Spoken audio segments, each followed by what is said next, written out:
Hi, welcome to our channel where we share the most intriguing stories. When Russell Bailey returned to his remote mountain cabin, he expected peace, not party lights, brochures, and strangers picnicking on his porch. His land had been hijacked by a rogue HOA, but they picked the wrong man to mess with. This wasn't just trespass, this was war.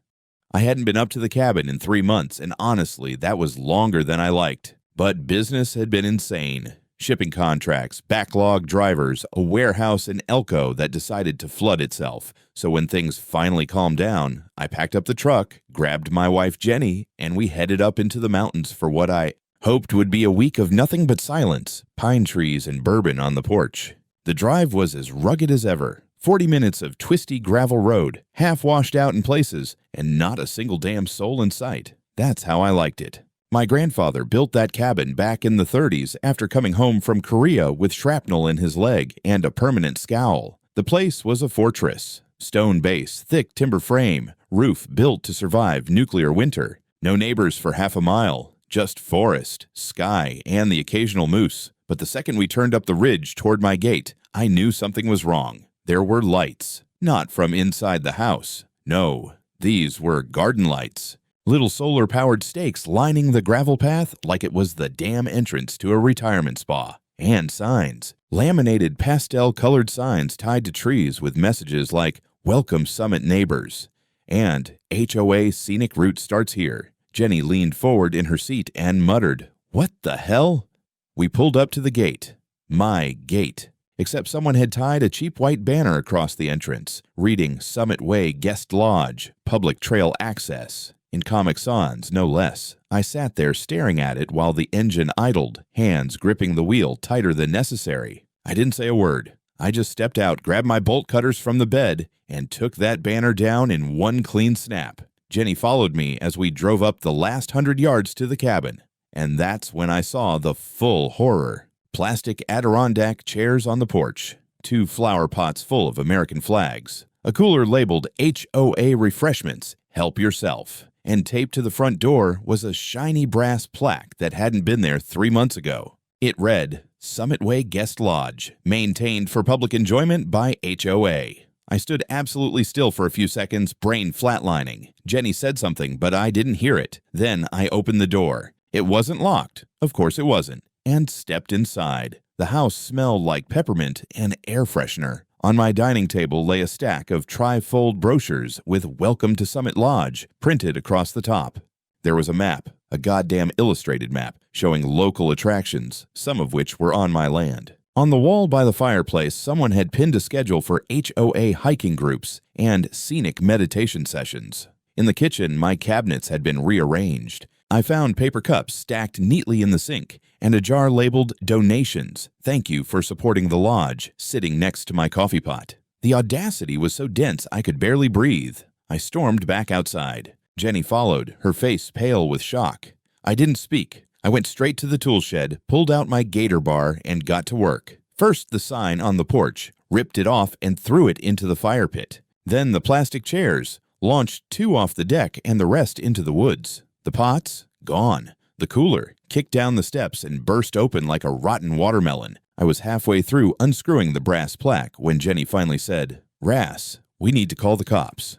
"Not the cops," I muttered. "The damn sheriff." 15 minutes later, I was on the phone with the Valley County Sheriff's Office. A deputy answered. I explained the situation, that my private property had been converted without permission into some kind of HOA amusement park. He sounded skeptical at first, probably figured it was a neighborly dispute. But once I gave him the parcel number, address, and emphasized that the property had been in my family for nearly a century and was not part of any homeowners association, he agreed to send someone out. An hour later, a dusty SUV pulled up and outstepped Deputy Cody Barnes, a lanky guy in his late 30s with sunburned cheeks and mirrored sunglasses. He looked around like he wasn't sure if this was a prank or performance art. "This is all yours?" he asked, motioning to the land, the cabin, the scattered flags, the empty cooler. "Every inch," I said, handing him a folder with my property deed, historical registration, survey maps, and a certified statement from my attorney confirming the absence of any HOA covenants or easements on the land. He took his time flipping through the pages. Jenny brought him water while I stood with arms crossed, daring him to say something dumb. Finally, he exhaled through his teeth and said, "All right, yeah, this is bad." I nodded once. "You think?" "I'm going to write up a report," he said. "I don't know what kind of circus you're dealing with, but this looks like a coordinated effort. We'll need to notify the county too, in case they've filed anything." "Good," I said, "because the next time someone plants a flag on my porch, they're leaving with fewer teeth." Cody gave a tight smile. "Let's not go that far." But I wasn't smiling, not even close. I didn't sleep that night, not well anyway. Every creak of the old timbers, every rustle in the trees outside had me imagining another troop of smiling trespassers marching up the ridge to install tiki torches or hand out more goddamn brochures. Jenny tried to talk me down, said maybe it was just a mix-up, some kind of misguided community initiative, but even she didn't sound convinced. I was up before dawn, sitting at the kitchen table with a mug of bitter black coffee, reviewing the folder of documents I'd shown Deputy Barnes. My grandfather's deed from 1951, a recent county parcel map, the historical exemption certificate for the cabin, not one mention of HOA anything. I knew I was right. I didn't need a lawyer to tell me that, but I had one anyway. By 8, I was on the phone with Erica Lathrop, my longtime attorney in Boise. She's sharp, ruthless, and has a voice like a buzzsaw in a velvet glove. I explained what had happened, everything from the lights to the fake plaque to the donation jar. There was a long pause on the line. Then, "Do you have photos?" "Dozens," I said, "and video. My wife filmed the whole mess when we got here." "Good," Erica said. "Send me everything. I'm going to draft a cease and desist letter. But listen closely. If they make another move, I want documentation, names, faces, anything you can get. And keep your mouth shut. Don't threaten. Don't escalate. Let them do the stupid thing. You just collect the evidence." I hung up and got to work. I dragged 2 concrete blocks across the trailhead, right where my private access road veers off from the main route. I installed a motion-triggered camera high in the trees facing the turn. Then I took a walk along the path behind the cabin, the one that leads down toward Summit Way. Halfway down the slope, I saw more signs. Wooden stakes hammered into the dirt, little arrows pointing uphill. One read, "Scenic Overlook, 15-minute walk." Another, "Summit Lodge this way." They'd even stenciled markers on a few tree trunks. I tore them out one by one, every last one. When I got back up to the house, Jenny was standing on the porch with her arms folded. "They're here." I turned. A silver Audi SUV was crawling up the path, followed by 2 other vehicles. The lead one stopped just outside the concrete blocks. A woman in a tailored blue jacket and hiking boots stepped out. Platinum hair, big sunglasses, clipboard in hand. I didn't need a name tag to know who I was looking at. "Karen Pedersen," she called, voice bright as a bell. "I assume you're Mr. Bailey." I walked over slowly, hands in my jacket pockets. "What do you want?" She gave a smile that didn't reach her eyes. "I wanted to speak with you about your situation." Behind her, 2 other HOA members, a stocky man in cargo pants and a tall, nervous woman clutching a file folder, stood back, letting the queen make her move. "There's no situation," I said. "You and your people broke into my home and misrepresented my property as public. That's not a situation, that's a crime."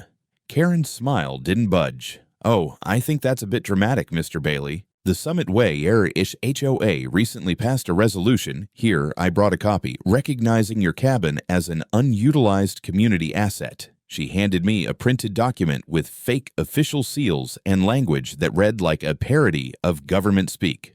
"Due to the prolonged absenteeism of the title holder," it said, "the Summit Way community hereby assumes shared custodianship of Summit Lodge for the benefit of local residents and ecotourism development." I looked up at her. "You're out of your goddamn mind." She tilted her head, amused. Now. No need to be hostile. Think of it as stewardship. Our members have invested time and resources into making the property more accessible. You haven't been here in months. Some folks even thought it was abandoned.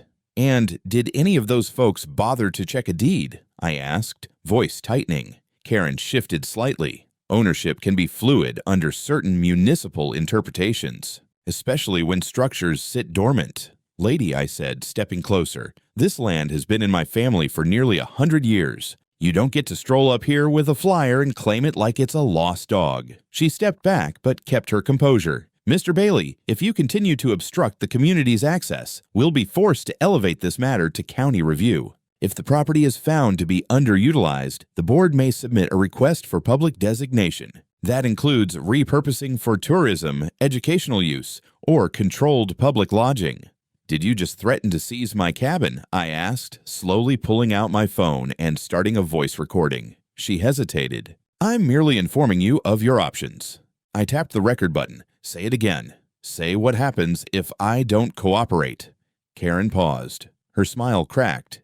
We'll file an abandonment claim with the county, possibly initiate regulatory review. I can't stop the process once it starts. Great, I said, slipping the phone back in my pocket. You've got 24 hours to remove every trace of your presence from my land. After that, don't blame me for what happens next. Are you threatening me? She snapped. Nope, I said, turning on my heel. I'm promising you something. See you soon, Karen. I didn't look back. I didn't need to. I could hear the tires spinning in the gravel and the silence as she processed the fact that I wasn't bluffing. Back inside, I uploaded the audio recording, emailed it to Erica, and titled it, Threats from the HOA Queen. The next morning, the mountain was quiet, but not in the good way. It was that fake kind of quiet, the one that comes just before a storm when the air feels too still and even the birds seem like they're holding their breath. I sat on the porch with my second cup of coffee, watching the trail below through binoculars. I'd already been up for 2 hours. Didn't sleep much again. Jenny had tried to talk me into going fishing, or at least taking a drive into town. Let the lawyers handle it, she said. Don't let them ruin our week. But I wasn't going anywhere. I knew exactly what kind of people I was dealing with. Bureaucrats with delusions of grandeur. Homeowners association zealots playing emperor on someone else's land. If they thought I was going to roll over just because they printed a flyer, they didn't know who the hell they were dealing with. By 11:30, I got confirmation that they were doubling down. It started with a group email from someone named Mitchell D., HOA events coordinator. I'd never met the guy.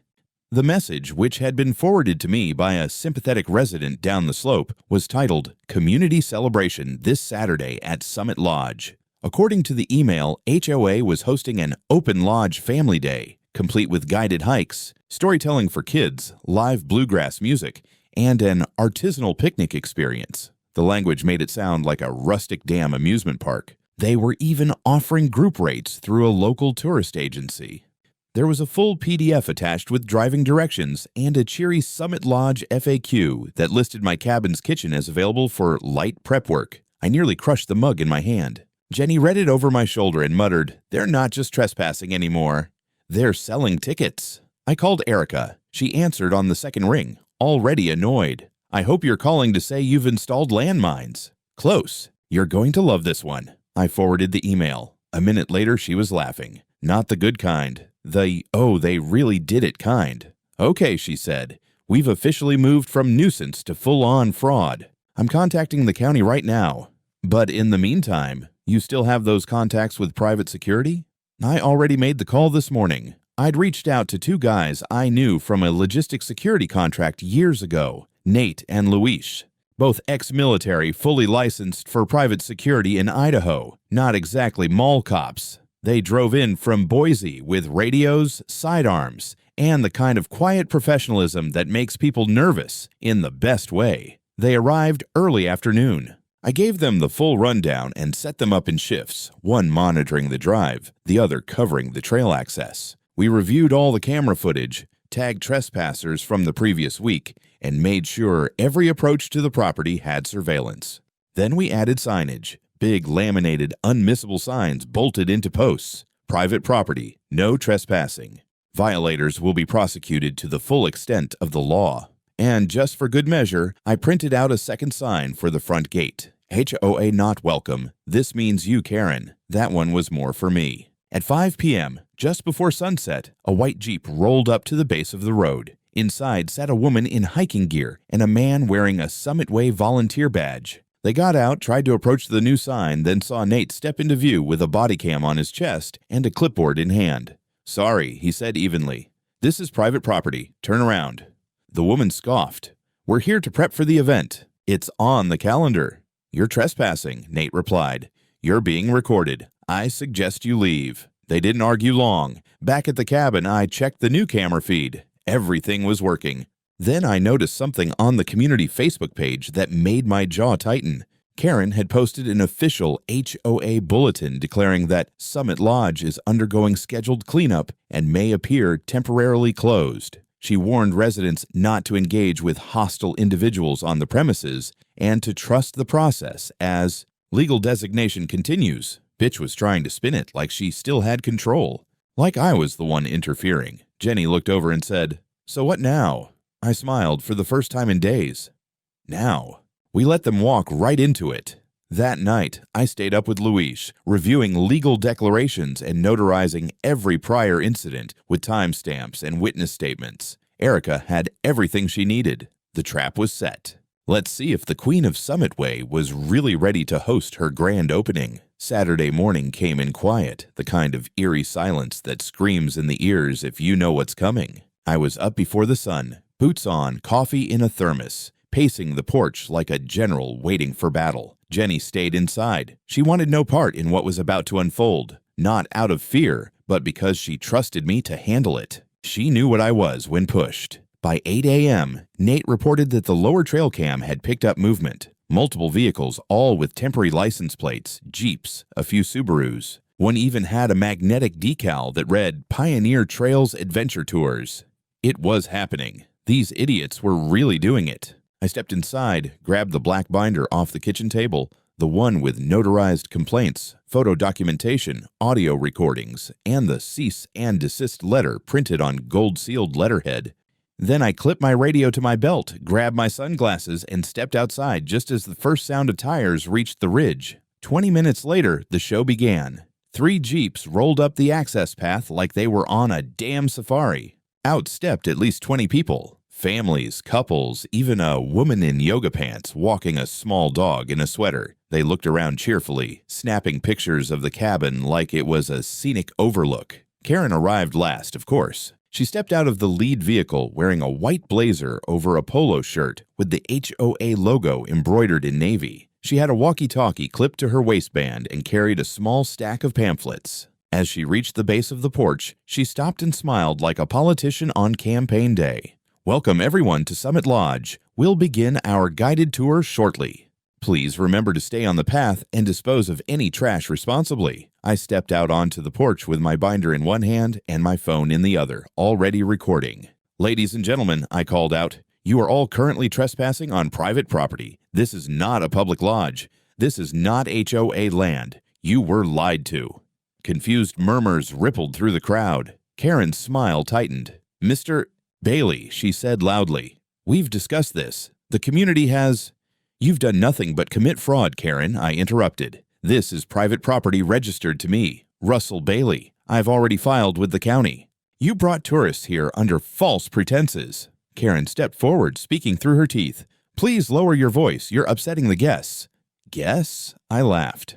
What kind of guest doesn't even know whose house they're in? At that exact moment, Nate appeared at the side of the cabin with his body cam blinking red and a radio to his mouth. "Command, this is Alpha. Local law enforcement approaching. Repeat, sheriff on site in 2 minutes." That got everyone's attention. Cameras lowered, cell phones came out. Karen turned to the guests, trying to keep it together. "Don't worry, this is just a procedural misunderstanding. Please enjoy the refreshments." "There are no refreshments," I said, stepping down the porch steps. "You're done pretending." A black SUV pulled up the path, headlights cutting through the trees. The sheriff's department crest gleamed on the doors. But it wasn't Deputy Barnes this time. The man who stepped out was District Attorney Henry Lawton himself. I recognized him from a TV interview last year about land use fraud in Valley County. He looked around calmly, walked up to me, and extended his hand. "Mr. Bailey." "Mr. Lawton, thanks for coming." Then he turned to Karen. "Ma'am, you are being detained pending investigation for trespass, fraudulent representation of private property, illegal commercial activity, and violation of multiple county ordinances." Karen's eyes went wide. "You can't be serious." "I am," he said flatly. "You advertised private land as a public facility, charged money for tours, and ignored legal warnings. That's not a misunderstanding.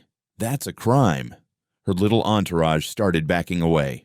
The tourists looked panicked. One man muttered something about suing the tour company. A woman picked up her kid and all but sprinted back to the parking area. Karen, red-faced and visibly shaking, tried to pull out a document, probably that fake resolution, but the DA didn't even glance at it. We've already received copies of your materials, along with audio recordings and visual evidence. You can present them in court. The deputy behind him stepped forward, read Karen her rights, and placed her in cuffs. She screamed that it was political, that I had weaponized the system, that the lodge was for the people. None of it mattered. No one was listening.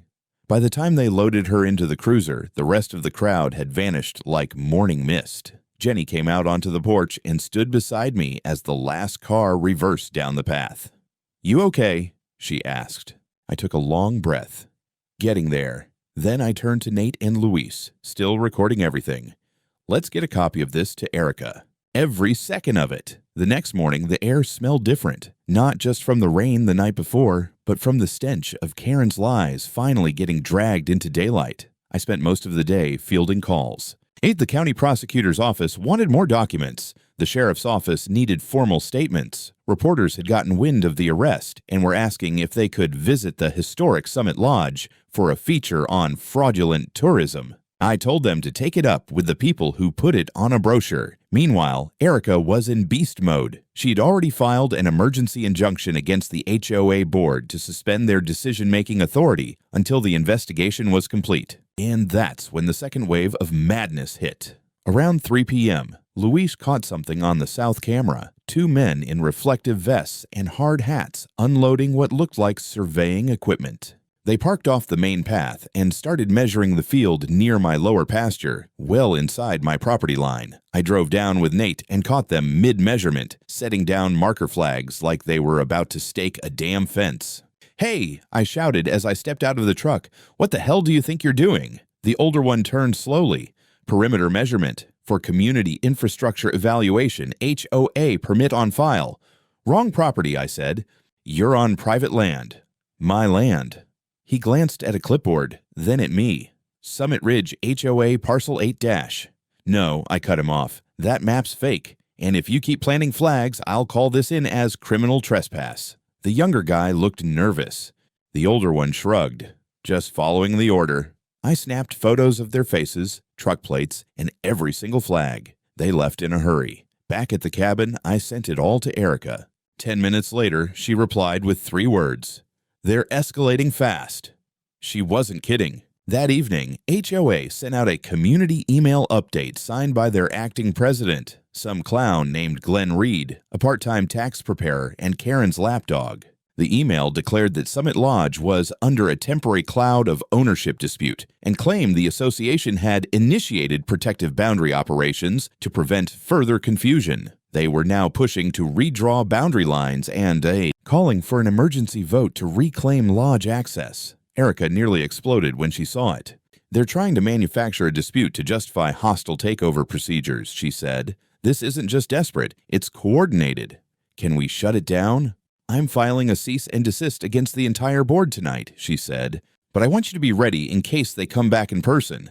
"Oh, I'll be ready," I said, already grabbing a fresh batch of no trespassing signs. The next day, things got even weirder. I woke up to find a professionally printed HOA notice zip-tied to my mailbox. It read, "Notice of intent to repossess for community use. The Summit Ridge HOA will be reclaiming Summit Lodge for recreational and emergency purposes, pending reassignment of ownership. Any interference may constitute obstruction of community governance under Clause 4.3b. There was no such clause. The whole damn thing was fiction. But it meant only one thing.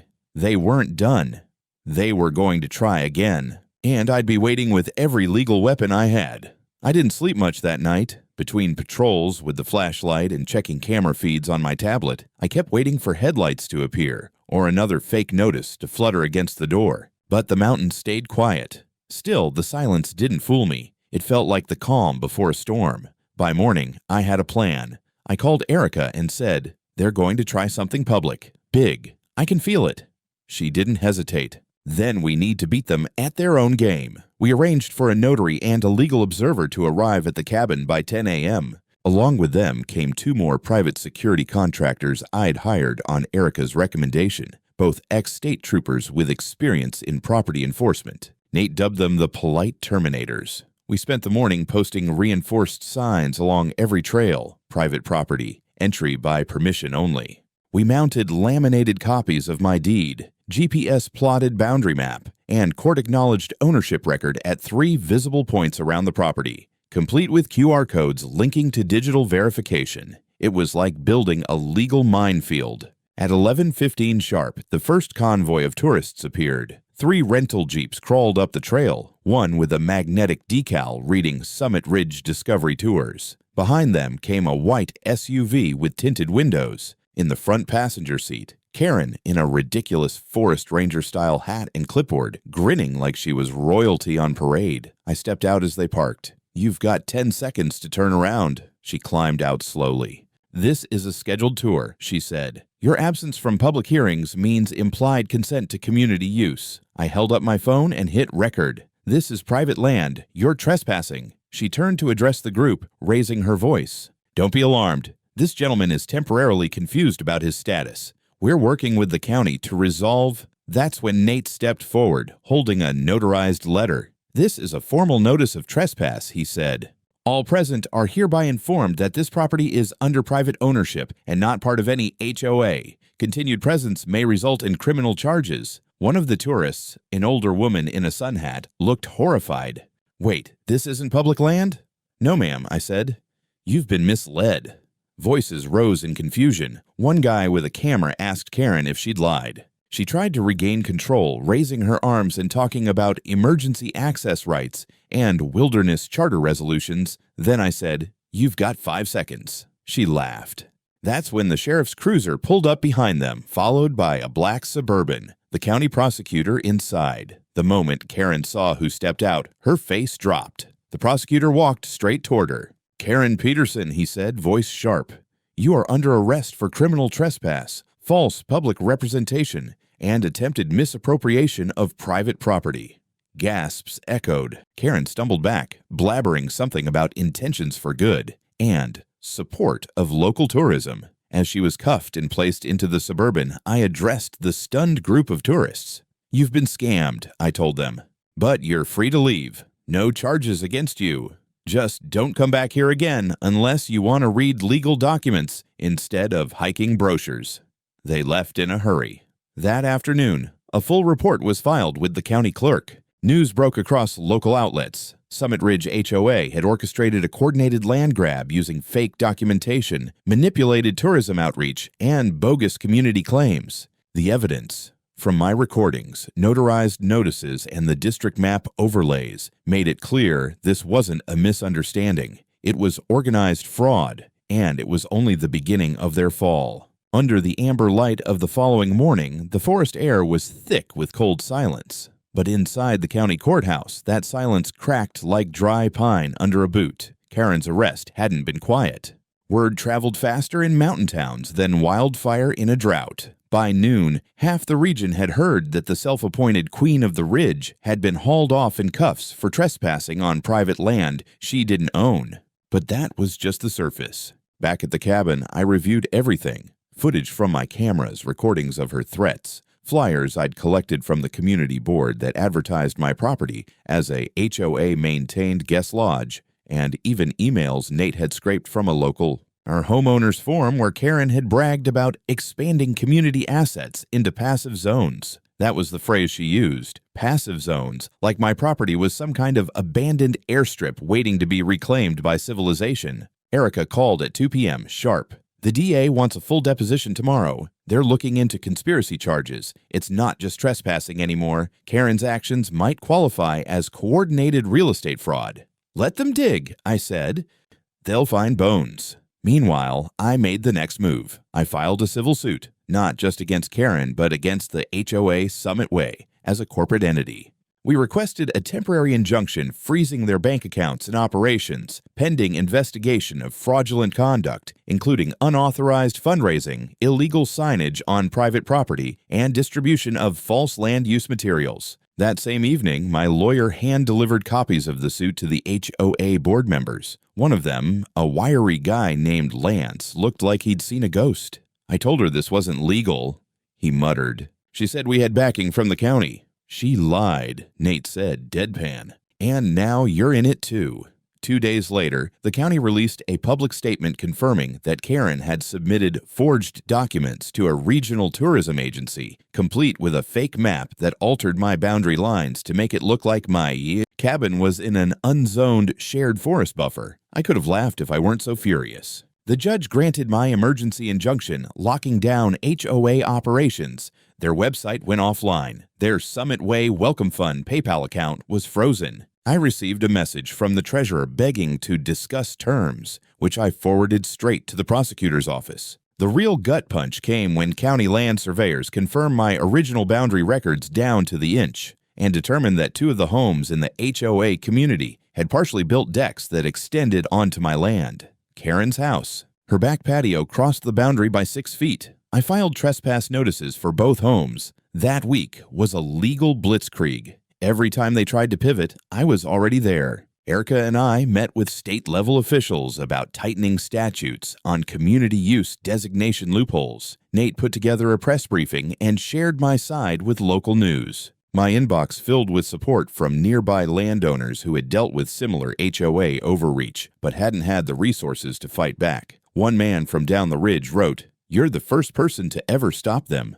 Thank you." By Friday, Karen was denied bail. The judge cited risk of document tampering and ongoing investigation into prior abuse of her role. Meanwhile, her HOA board had effectively collapsed, half of them resigning by email, the other half begging to cut deals. I wasn't done. I submitted a formal petition to the county council requesting full dissolution of HOA Summit Way under Title 32, Section 7 of Idaho's Private Association Compliance Code. The county clerk told me it would take a month. I told her I'd wait. Then I went back up to my cabin, stood on the porch where Karen once gave her tour, and drank a coffee in silence. For the first time in weeks, it actually tasted like peace. But the final blow was still coming. It was 3 weeks later when the final decision came in. A thick envelope, hand-delivered to my office in Salt Lake City by a neutral courier from the county clerk's office. Inside, the official ruling.